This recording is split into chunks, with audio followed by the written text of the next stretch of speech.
بسم الله الحمد لله والصلاة والسلام على رسول الله وعلى آله ومن والاه وبعد. السلام عليكم ورحمة الله وبركاته.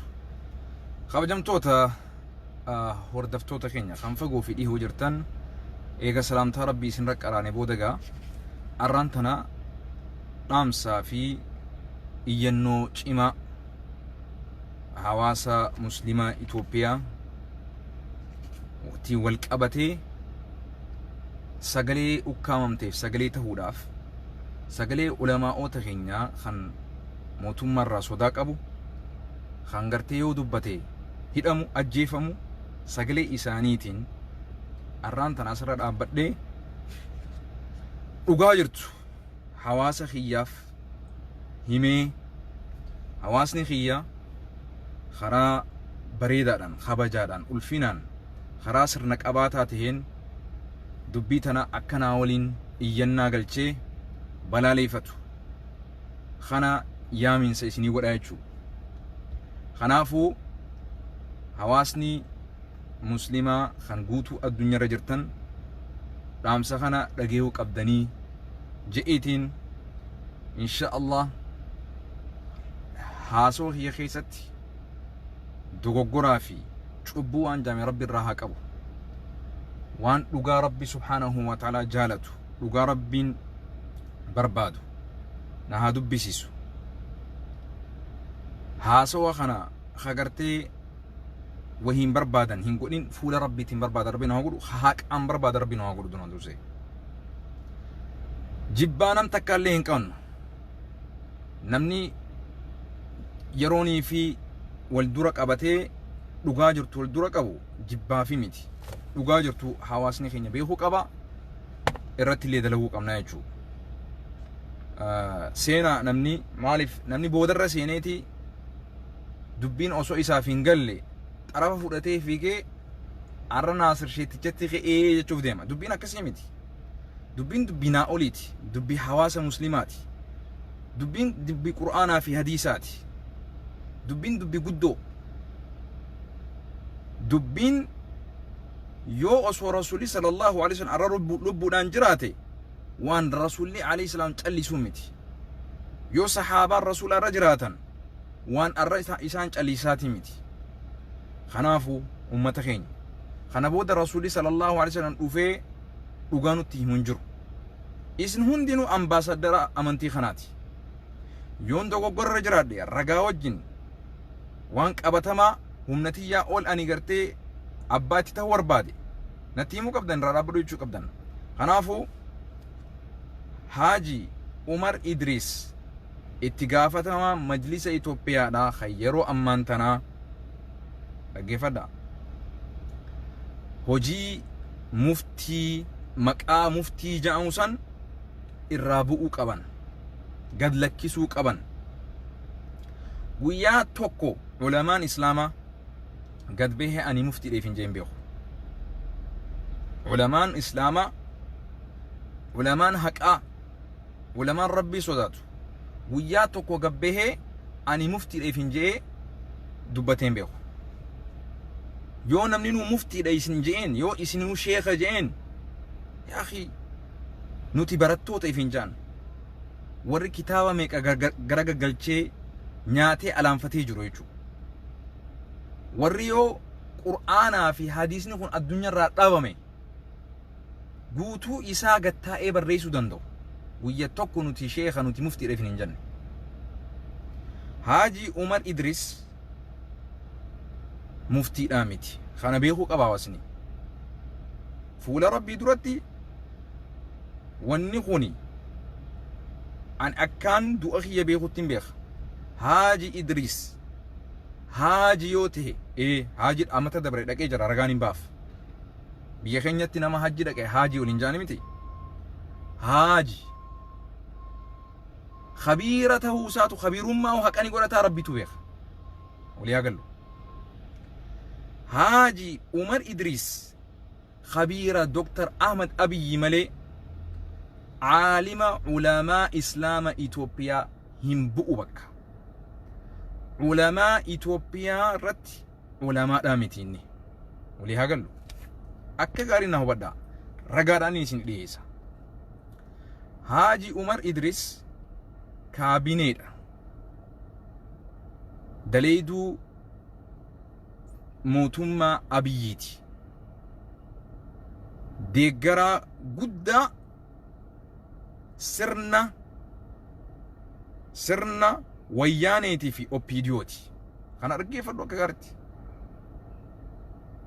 Deeggaraa guddaa sirna wayyaaneetii fi sirna oppiidiyooti. Malee ulamaa'ii takka illee bakka hin bu'u. Nama Itoophiyaa tokko illee bakka bu'ee Itoophiyaa irratti guutuu ulamaa Islaamaa kan arraan tana osoo lubbuudhaan jiran dubbachuu dadhabe sodaa Dr. Abiy Ahmediif bakka isaanii dhaabbadheetiin dubbachuu jira. Yoon ani as keessatti dogoggora dubbadhe rabbitti na gaafatu duuba.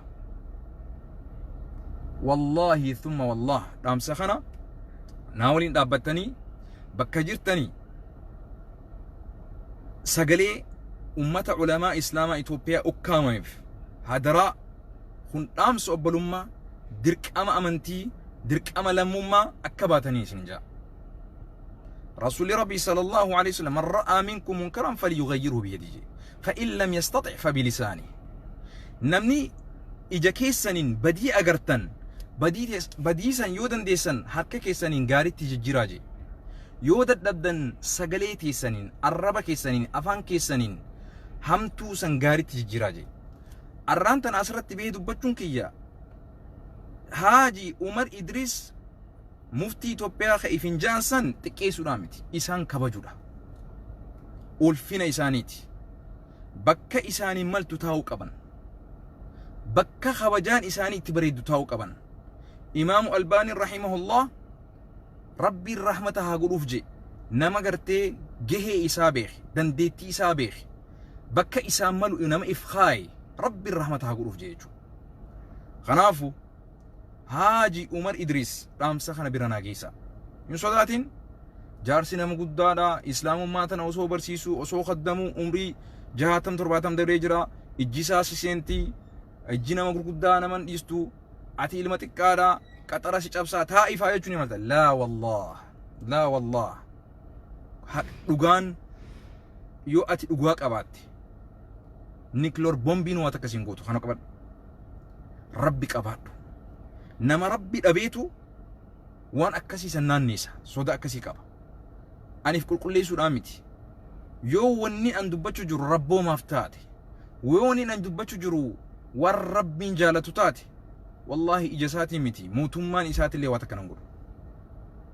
تانكي اللي غورتي هارفو غارو أغاجرتو يمجو كمنا بكانو هم بوجي إنامو دبتو كبا مالف خبيرة ويانيتي في خبيرة أوبيديوتي هاجي عمر إدريس علماء مفتي إسلاماتي متي نقيفر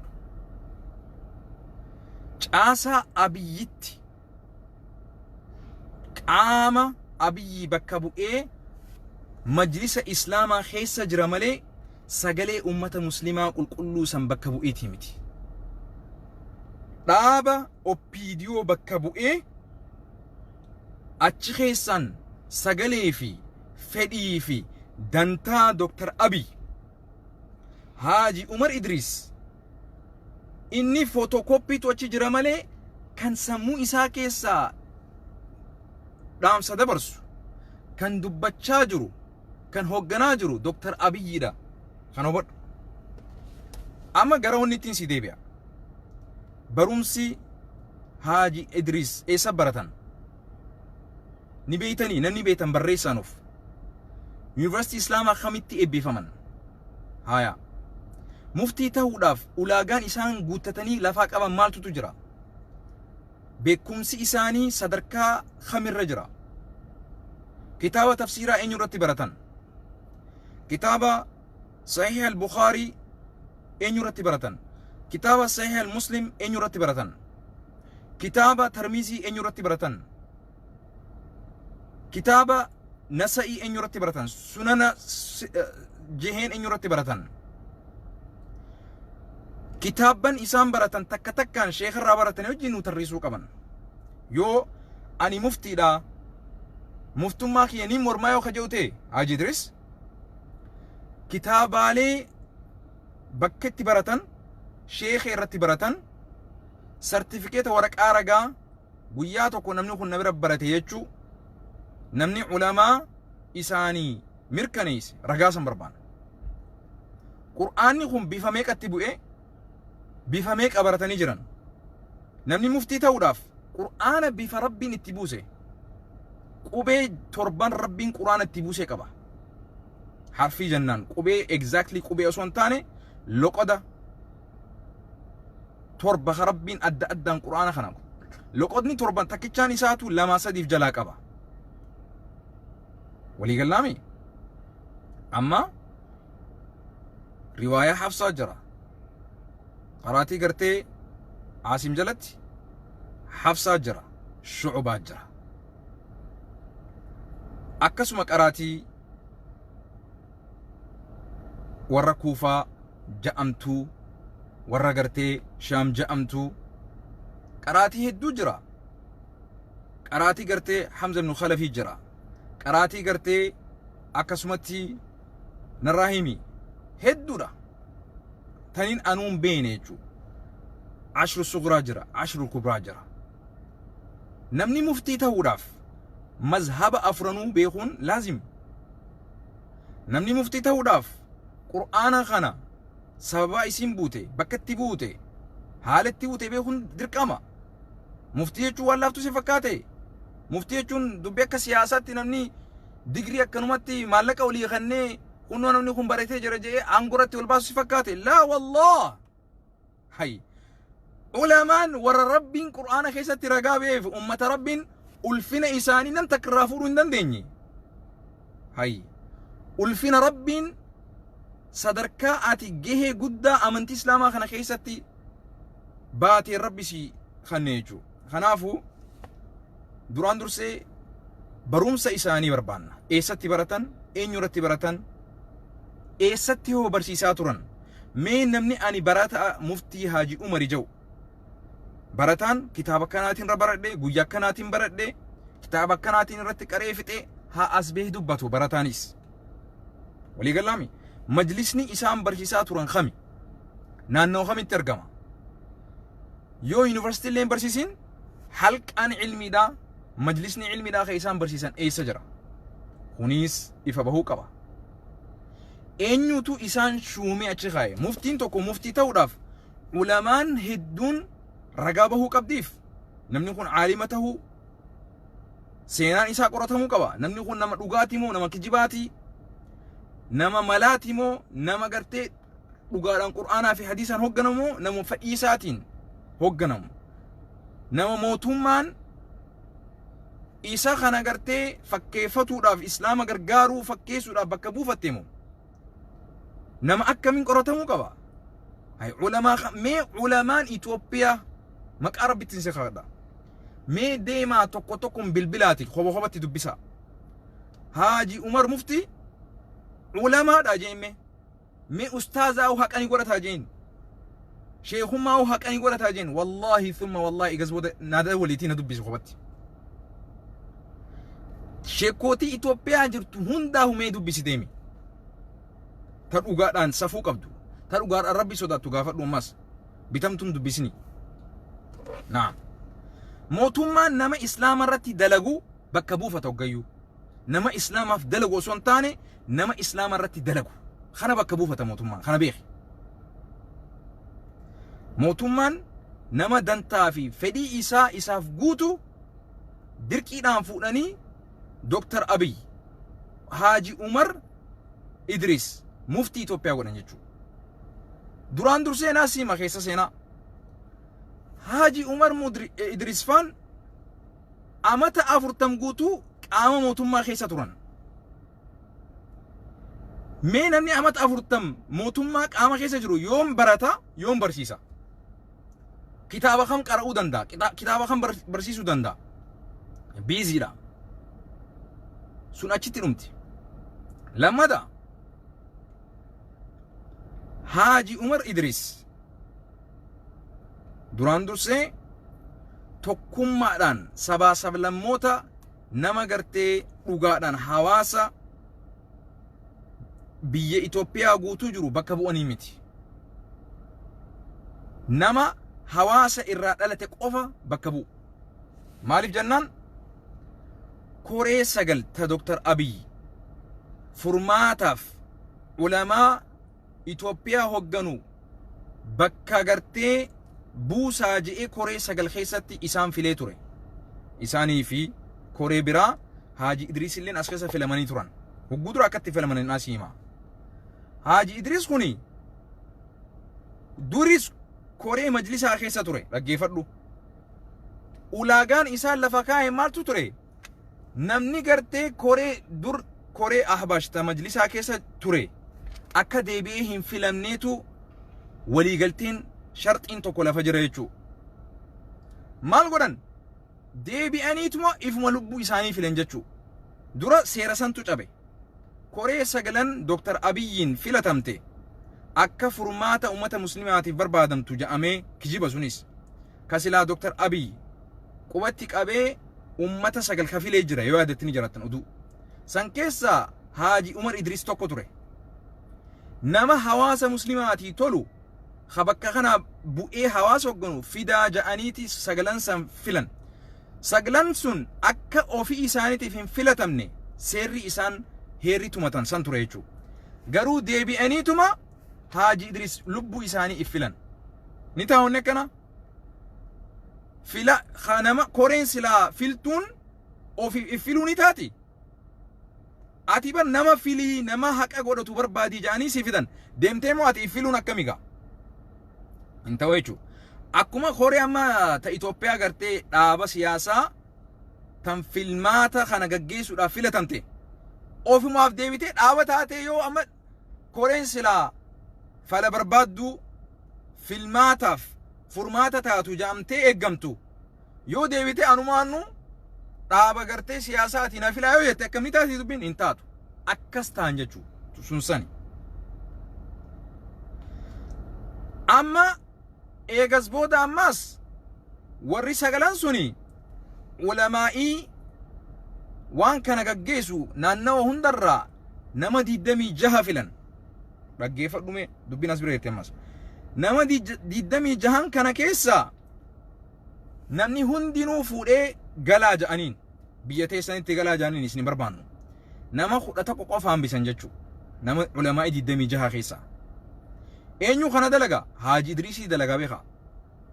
Nama 11 qofa hambisan. Nama 3 tokko Oromo, tokko warra gartee Dabuubi, tokko moo Somaalee. Sheekootii Somaalee irraa tokko, sheekootii Dabuubi irraa tokko, sheekootii Oromo irraa tokko hambifatan jechuudha. Sheekootiin 8 hafte eenyu? Sheekootii afaan Amaaraa dubbattu 8. Saboo Haaji Idris maaliif akkana daleeytanii koree tana ol keessa meeyxanii wal keessa maaliif kan Oromoo, kan Somaalee, kan Amaaraa, kan Benshangul, kan Affaar, kan hunda maaliif ol keessa hin goonee jennaan hawaasni Oromoo muslimaa sheekootiin ulamaa'in dheexee gaafatte. Gaafannaan isinis bakkuma jirtanitti ka Oromoo sanis achumatti goradhaadha kuni kanuma ummata Amaaraati afaan isaaniitiin jaaniin jaarsi guddaan kun. Waan oduu dharaati miti. Oduu kijiwaati miti. Sun akkasi hubadhu. So tokkummaa islaamaa eegaa hin jiru jaarsi saniifuu bu'uu qaba. Lammaffaa Abbaay Tsahayyeetiin viidiyoo waraabbii jira waan inni jedhe. Abbaay Tsahayyee jalaa didee malee maal jenna? Ummata Wahaabii jedhamu kana silaa dhabamsiisuu qabdaa jeen jechuudha.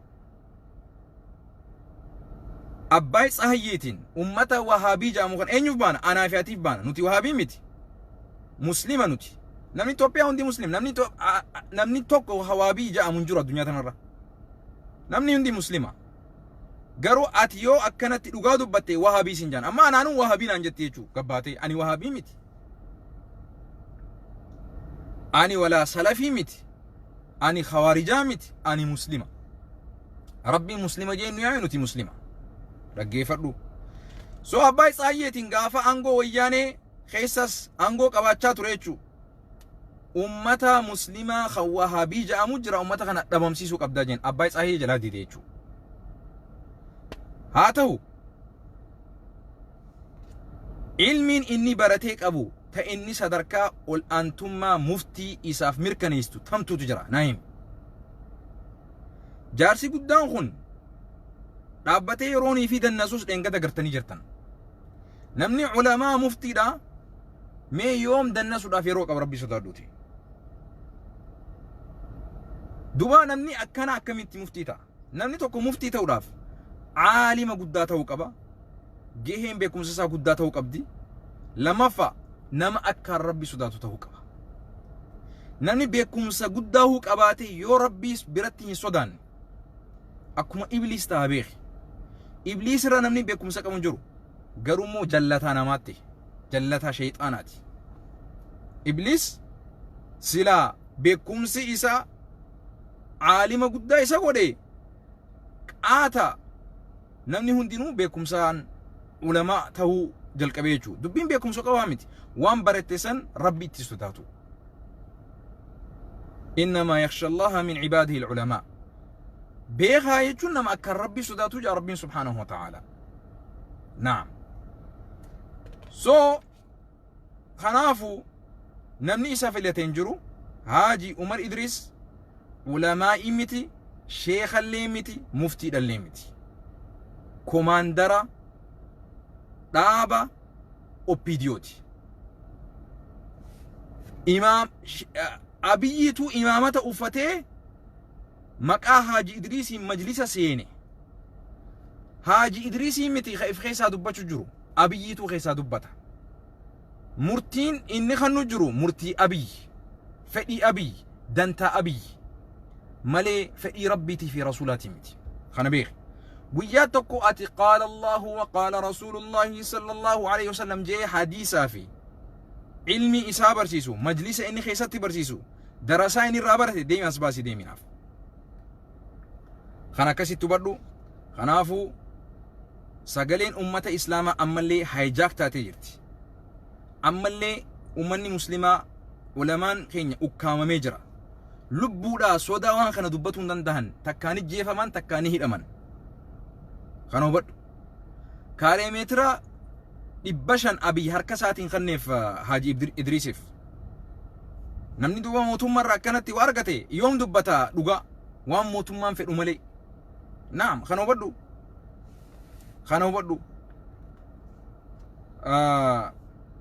أماس حاجي إدريس فرطوكما أمة إثيوبياتي حواس الإسلام خنا إفتي بيهو كبا حاجي عمر إدريس أمالي حواس مسلماتي في متي حواس guutuu Itoophiyaa illee bakkan bu'u hawaasa muslimaa tokko illee bakkan bu'uu qaba. Ulamaan islaamaa teessee wal mari'attee nama biyyaa tolu, nama biyyaa fi biyyeef illee tolu, nama namaa fi sa'aaf illee tolu, nama mukaa fi citaaf illee tolu, nama dachii fi samiif illee tolu. Ulamaa akkasii hangartee bar aangoodhaa miti barba muftii jechuun bar amaanaa guddoo bar amaanaa rabbii subhaanahu wa ta'ala guddoodha malee bar aangoodhaa miti obboleessoo maal taate hay. Kanaafuu nama rabbii sodaatu, nama sabaa sablammoota tokkummaadhaan jiraachisu, nama dhugaadhaan beekumsa gahaa qabu, nama mootummaa dhugaa itti himuu danda'u, nama mootummaan isa hoggantuu miti, nama mootummaallee yoo dogoggore dhugaa dhaabbatee itti himuu danda'u ta'uu qaba. mootummarraa walaba ta'uu qaba. Fedhii namaatii fi dantaa namaatirraa walaba ta'uu qaba. Fedhii rabbii fi rasul kabajee san kabachiisuuf sana hawaasa barsiisuuf bakka bu'ee hawaasa bakka bu'uu qaba. Sodaa rabbii qabaatuu qaba. Amaanaa rabbii qabaatuu qaba. Beekumsa gahaa qabaachuu qaba. Mee Haaji Umar Idris muftii Itoophiyaa kajaamu kun yuunivarsiitiin itti barate naayimi. Yuunivarsiitiin itti barsiisaa ture naayimi. Nama isarraa baratee eebbifame naayimi. Barattoota meeqa eebbiste jeen? khabiirun maadha qaba haaji malee caalimaa miti sheekaa miti bakka nun bu'u hawaasa muslimaa bakka hin bu'u hawaasa Itoophiyaa bakka hin bu'u hojii isaa amma dura dabarte rabbi araaramuuf waan rabbi jaalatutti deebi'ee haga umri isaa haftee kana rabbi dhiifama gaafachaa salaataa ija hawaasaa duraa maqee nutillee rabbiidhaan osoo walitti nun buusne rabbi isaa gabbaru hagana dhaamanna iyyannaa tana hin callisinaa bakka jirtanii sheer godhaa viidiyoo kana afaan ingiliffatti afaan oromotti afaan amaaratti jijjiiraa fi hawaasa Itoophiyaa guutuun gaha hawaasa addunyaatiin gaha sagalee ulamaa ta'uu qaamamti saniif sagalee taha hawaasa muslimaa kan ammallee furmaatan arkanne lal Ahmadiin Jabal Kaamil Shamsuu Abubakar